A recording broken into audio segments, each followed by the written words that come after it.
নজরুল ইসলাম। আমার বাড়ি নোয়ানী ইউনিয়নের দুর্গানগর গ্রাম 1 নম্বর ওয়ার্ড। আমার এই সমস্যাটা প্রায় 30 বছর আগ থেকে। হ্যাঁ, অনেক ডাক্তারে দেখাইছি, ফোনার টোনার দেখানো হয়েছে, ডাক্তার 4-5টা ডাক্তার চেঞ্জ হয়েছে 30 বছর যাবত।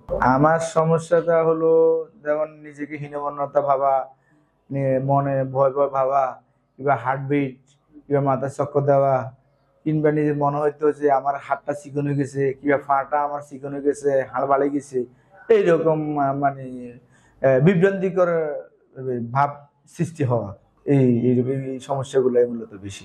এবং কি মাথা ব্যথা করা, ঘাড় ব্যথা করা, ঘাড়টা কন্টিনিউ ব্যথা করে।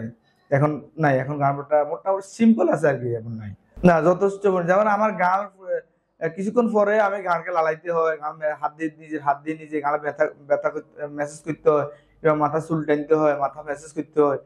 এইরকম আমার ব্যথাগুলা তীব্র। না পরিবর্তন এখন মোটামুটি ধরনের পরিবর্তন বলতে এখন আমি নিজেকে নিজে কন্ট্রোল করতে পারতেছি। তবে আগের তুলনায় ভালো, কিংবা ঘাড় ব্যথাও কমে গেছে, মাথা ব্যথাও কমছে। হ্যাঁ, ইনশাল্লাহ আল্লাহর রহমতে পরিবর্তন হতেছে। আমি আছি এখন জীবন আলো হাসপাতালে, ইমাম হোসেন ডেকে দেখাইছি।